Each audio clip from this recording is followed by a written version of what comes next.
അങ്ങനെ ഇരിക്കുമ്പോ അതെങ്ങനെയാ? എന്തെങ്കിലും ഒരു കുറച്ചൊന്ന് അപ്സെറ്റ് ആയിട്ടിരിക്കുക അങ്ങനെയൊക്കെ ഉള്ളപ്പോഴാണോ ഇങ്ങനെ പോയിട്ട് എവിടെയെങ്കിലും? അപ്സെറ്റ് മാത്രമൊന്നുമല്ല, ഞാൻ ഒറ്റയ്ക്ക് മറ്റേ കഫേയിലൊക്കെ പോയിട്ട് തന്നെ 4 മണിക്കൂർ ഇരുന്ന് കാപ്പി കുടിക്കുന്ന ആളാണ്.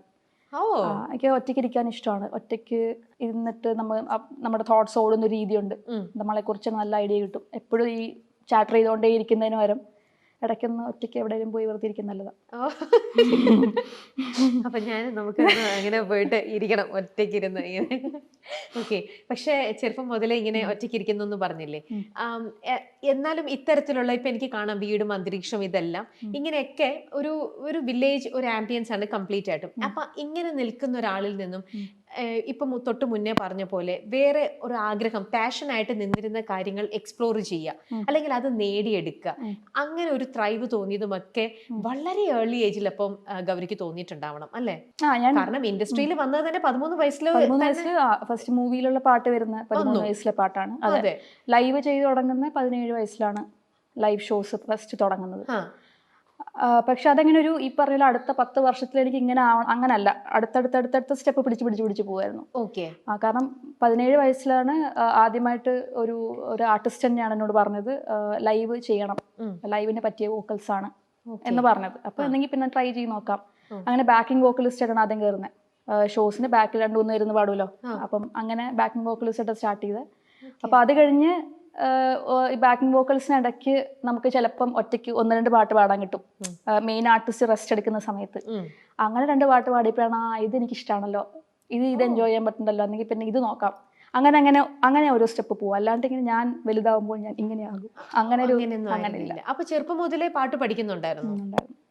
ഓക്കെ. ചെറുപ്പം എന്ന് പറയുമ്പോൾ ഏകദേശം എത്ര 3 വയസ്സിൽ കർണാട്ടിക് സ്റ്റാർട്ട് ചെയ്തു. അച്ഛൻ അമ്മയാണ് കൊണ്ട് പാടാൻ ചേർത്തത്, അച്ഛൻ സിംഗറാണ്. ഓക്കെ. അപ്പൊ നോ വണ്ടർ. അതുകൊണ്ട് തീർച്ചയായിട്ടും ഗൗരി മൂത്ത മോളാണല്ലോ അല്ലെ? അപ്പം അനിയത്തിയും പാടുവോ?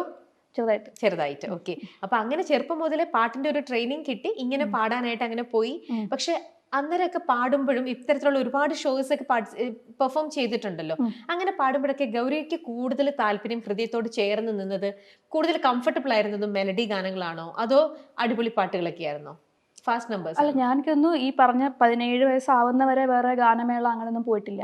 ആകപ്പാടെ പോയിട്ടുള്ളത് സ്കൂൾ കോമ്പറ്റീഷൻസ് ഒക്കെയാണ് കൂടുതലും പോയിട്ടുള്ളത്. അങ്ങനെ പ്രൊഫഷണലി പാടാൻ പോയിട്ടില്ല. അത് ഈ പറഞ്ഞ പോലെ വലുതായി കഴിഞ്ഞിട്ടാണ്, അഡൽട്ട്ഹുഡിലാണ് പ്രൊഫഷണലി പാടി തുടങ്ങിയത്. അപ്പം ആ സമയത്ത് കർണാട്ടിക് പഠിക്കുന്നു, ഈ പറഞ്ഞ competitions live music, Carnatic music പാടാൻ പോകുന്നു. പ്ലസ് വൺ ഹിന്ദുസ്ഥാനി ട്രെയിനിങ് തുടങ്ങി. ഏകദേശം 17 സമയത്ത് വെസ്റ്റേൺ വോക്കൽ ട്രെയിനിങ് പഠിക്കലായിരുന്നു, കൂടുതലും പഠിച്ചുകൊണ്ടിരിക്കുകയായിരുന്നു ആ സ്റ്റേജിലെല്ലാം. അപ്പൊ ഇതിനിടയിൽ എങ്ങനെയാണ് നമ്മൾ 13 വയസ്സ് 14 വയസ്സായപ്പോഴത്തേക്ക് കാസനോവ സിനിമയിലേക്ക് തന്നെ പാട്ട് ചെയ്തു. ഇതുവരേക്കും നമ്മുടെ മലയാളം ഇൻഡസ്ട്രിയിൽ കണ്ടിരിക്കുന്ന ഏറ്റവും യങ്ങസ്റ്റ് കമ്പോസർ ആണ് താങ്കൾ അല്ലെ? അപ്പോൾ അതിലേക്ക് എത്തിപ്പെട്ടത് എങ്ങനെയാണ് പാട്ട് എവിടുന്ന് കേട്ടിട്ടാണ്? ഒരു ഫാമിലി ഫ്രണ്ട് ഡേവിസ് കരട് എന്ന് പറഞ്ഞിട്ട് നമ്മുടെ ഒരു അടുത്ത ആളാണ്. ഡേവിസ് അങ്കിളുടെ വീട്ടിൽ ഡിന്നറിന് പോയപ്പോൾ അവിടെ റോഷൻ ആൻഡ്രൂസ് പുള്ളിയുടെ ഫ്രണ്ടാണ്. അപ്പം അങ്ങനെ എല്ലാവരും കൂടി ഇരിക്കുമ്പം ഈ കുട്ടികളൊക്കെ ഉണ്ടാവും. അപ്പോൾ കുട്ടികൾ പാട്ട് പാടും. അപ്പം ഞാൻ തന്നെ ചെയ്ത പാട്ടുകൾ ഇരുന്ന് പാടുന്നത് ഡേവിസ് അങ്കിൾ കേട്ടിട്ടുണ്ട്. അപ്പം അങ്ങനെ എന്നോട് പാടാൻ പറഞ്ഞ പാട്ടുകളിൽ ഒന്നാണ് ഈ സഖി എന്നുള്ള പാട്ട്. അപ്പൊ അന്നേ എഴുതുമായിരുന്നു പാട്ട്? 10 വയസ്സ് മുതൽ ചെറുതായിട്ട് എഴുതുന്നുണ്ട്, കമ്പോസ് ചെയ്യുക അതൊക്കെ ചെയ്യുന്നുണ്ടായിരുന്നു. ഇപ്പൊ ഒരു പ്രൊഡിജിയാണ്. ഓക്കെ. അത് കേട്ടിട്ടാണ് റോഷൻ ആൻഡ്രൂസ് സിനിമയിലേക്ക് വിളിക്കുന്നതും ഒക്കെ. ഓക്കെ. അപ്പൊ അങ്ങനെ യങ് ഏജിൽ തന്നെ സിനിമയിലേക്ക് ഇങ്ങനെ ഒരു, പക്ഷെ എനിക്ക് തോന്നുന്നില്ല അന്നേരത്തെ കുറെ വർഷങ്ങൾക്കും കൂടെ മുമ്പല്ലേ, പക്ഷെ അന്ന് ആ ഒരു കുട്ടിക്ക് ആ ഒരു പ്രായത്തില് ഞാൻ മലയാളം ഇൻഡസ്ട്രിയിലേക്ക് പാട്ട് ചെയ്യുന്നു അതിന്റെ ഒരു വലിപ്പമൊക്കെ അന്ന് മനസ്സിലായിരുന്നോ? ഇല്ല, ഒരു എക്സൈറ്റ്മെന്റ് ഒക്കെ ഉണ്ടാവും, പക്ഷെ അത് അത്ര ബോധം ഉണ്ടായിരുന്നു തോന്നുന്നില്ല. ഓക്കെ. അപ്പൊ അത് സിനിമയിലൂടെ കാണുക കേൾക്കുക എന്നൊക്കെ പറഞ്ഞപ്പോ ആ ഒരു എക്സ്പീരിയൻസ് ഇന്ന് ഓർക്കുന്നുണ്ടോ? എനിക്ക് അന്ന് വലിപ്പം അറിയില്ല എന്ന് എനിക്ക് തോന്നുന്നു. ഇപ്പോഴാണ് കുറച്ചുകൂടി ഈ പറഞ്ഞ ഇൻസ്റ്റാഗ്രാം യൂട്യൂബ് ഒക്കെ വരുമ്പോഴേക്കും ഇപ്പോഴും ആളുകൾ റീഷെയർ ചെയ്യുന്നുണ്ട് പാട്ട്. അപ്പൊ ഇത്രയും വർഷം കഴിഞ്ഞിട്ടും ആ പാട്ട് ആളുകൾ കേൾക്കുന്നുണ്ട്, ഇപ്പോഴും ആളുകൾ കേൾക്കുന്നുണ്ട്, റേഡിയോയിൽ ഉൾപ്പെടെ പ്ലേ ചെയ്യുന്നുണ്ട് ഇപ്പോഴും. ഇൻസ്റ്റാഗ്രാമിൽ ഇടയ്ക്കിടയ്ക്ക് മെൻഷൻ വരും. അപ്പോഴാണ് ഓക്കെ ഇത്രയും നാളായിട്ടും അത് ആളുകൾ പിന്നെയും തിരിച്ചു പോയിട്ട് കേൾക്കുന്നുള്ളത് നല്ല കാര്യം. നമുക്കിപ്പോ ഒന്ന് കേട്ടാലോ പാട്ട്? സഖിയേ നിൻ കൺമുനകളിൽ നിൻ പാൽ പുഞ്ചിരിയിൽ ഞാൻ അറിയുന്നു എന്നോടുള്ള സ്നേഹം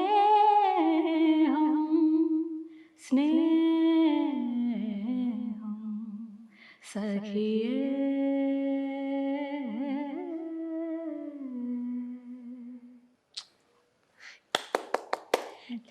യു ഗൗരി. ഇപ്പോ എത്രാമത്തെ ഇതാണ്? ഇതായിരുന്നോ തുടക്കത്തിലെ പാട്ട്? ഇതല്ലല്ലോ, അതിനു മുന്നേ അല്ലേ? ഇപ്പം എഴുതി ഒരു ലിസ്റ്റ് കൗണ്ടിൽ വല്ലതും വെച്ചിട്ടുണ്ടോ? എത്ര പാട്ട് സ്വന്തമായിട്ട് എഴുതി? കുറച്ചധികം ഉണ്ട്. ഒരു ഏകദേശം ഒരു കൗണ്ട്? 50 എന്തായാലും ഉണ്ട്. 50 ആയിരിക്കില്ല, അതെന്തായാലും ഉണ്ട്.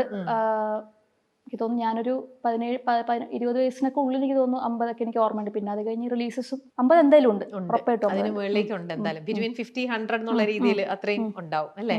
ഓക്കെ. ഇനി ഈ പാട്ടുകളൊക്കെ ഇപ്പം BA RLB ചെയ്തു, പാട്ട് തന്നെ സീരിയസ് ആയിട്ട് എടുത്ത് പഠിച്ചു. അതൊക്കെ പാട്ടിനോടുള്ള ഇഷ്ടം കൊണ്ട് തന്നെ ആയിരിക്കാം. പാട്ട് തന്നെ ആ വഴിയിലൂടെ തന്നെ പോവാമെന്ന് വിചാരിച്ചു. പിന്നെ MA ചെയ്തു. ഇതെല്ലാം കഴിഞ്ഞ് കഴിഞ്ഞപ്പോഴാണ് ഒരു സ്റ്റേജ് പെർഫോമറിലേക്ക് എങ്ങനെ എത്തിപ്പെട്ടത്? അത് ആ ഒരു ജേർണി എങ്ങനെയായിരുന്നു? അത് ഈ പറഞ്ഞ പോലെ നമ്മുടെ ഒരു ആർട്ടിസ്റ്റ് ദിലീപ് എന്ന് പറഞ്ഞിട്ടൊരു കീബോർഡിസ്റ്റ് ഉണ്ട് പാലക്കാട്. പുള്ളിയാണ് ആദ്യമായിട്ട് ഒച്ച കേട്ടിട്ട് വേറൊരു റെക്കോർഡിങ്ങിന്റെ ഭാഗമായിട്ട് ശബ്ദം കേട്ടിട്ട് ലൈവ് ചെയ്ത് നല്ലതായിരിക്കും എന്ന് പറഞ്ഞ് അങ്ങനെയാണ് ബാക്കിംഗ് വോക്കലിസ്റ്റ് ആയിട്ട് തുടങ്ങുന്നത്. അപ്പം ഈ പറഞ്ഞ പോലെ വളരെ കുറച്ച് ഷോസിനുള്ളിൽ തന്നെ ഈ മുന്നോട്ട് വന്ന് തന്നെ നിന്ന് പാടുന്നത് ആസ്വദിക്കാൻ തുടങ്ങി. ആളുകളുടെ റെസ്പോൺസും അതെല്ലാം ഭയങ്കര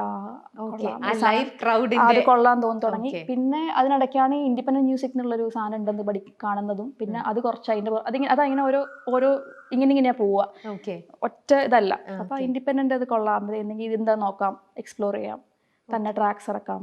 അപ്പൊ അതിനിടയ്ക്കൂടെ ലൈവ് നടക്കുന്നുണ്ട്, ഇൻഡിപെൻഡന്റ് ട്രാക്സ് ഇറക്കുന്ന കാര്യം നടക്കുന്നുണ്ട്. പിന്നെ അത് കുറേ ഓടി അതൊരു 6-7 വർഷം അങ്ങനെ പോയി.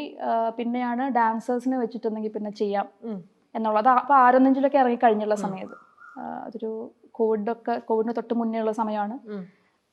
ഡാൻസേഴ്സിന് ഡാൻസ് ചെയ്തുകൊണ്ട് ചെയ്യാം. അപ്പൊ ഇത് കൂടുതലും നമുക്ക് ഒരുപാട് ആർട്ടിസ്റ്റുകളുടെ ഷോസ് ഇരുന്ന് കാണുന്ന, ലൈക്ക് ഓൺലൈൻ ഇരുന്ന് കാണുന്ന സ്വഭാവമുണ്ട്. ഒരുപാട് പാട്ടുകൾ, പല സ്ഥലത്തുനിന്ന് പാട്ടുകൾ കേൾക്കുന്ന സ്വഭാവമുണ്ട്. അപ്പൊ അങ്ങനെ ഇൻസ്പയർഡ് ആയിട്ട് ഓരോരോ സാധനങ്ങളിൽ ഇത് ചെയ്യാം, അല്ലെങ്കിൽ ഇത് ചെയ്യാം, അങ്ങനെയാണ് ഇപ്പോഴുള്ള അവസ്ഥയിൽ. അപ്പൊ നേരത്തെ ആദ്യമേ ബാക്കിൽ നിന്നു, പിന്നെ സ്റ്റേജ് ഫ്രണ്ടിലേക്ക് വന്നു എന്നൊക്കെ പറഞ്ഞില്ലേ?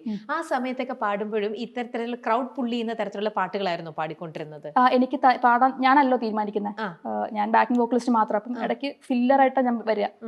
അപ്പം ബാൻഡിന്റെ മെയിൻ ആയിട്ടുള്ള MD ആയിരിക്കും പറയാ ഈ പാട്ട് പാട്. എനിക്ക് എന്റെ ഈ പറഞ്ഞ പോലെ ഭയങ്കര കട്ടി ശബ്ദമായതുകൊണ്ട് എനിക്ക് കൂടുതലും കിട്ടുന്ന ത്രോ ഉള്ള വോയിസ്, നല്ല ത്രോ ഉള്ള ശബ്ദമാണ്. അപ്പം കൂടുതലും കിട്ടുന്ന ഫാസ്റ്റ് നമ്പേഴ്സ് ആയിരിക്കും പാടാൻ കിട്ടുന്നത്.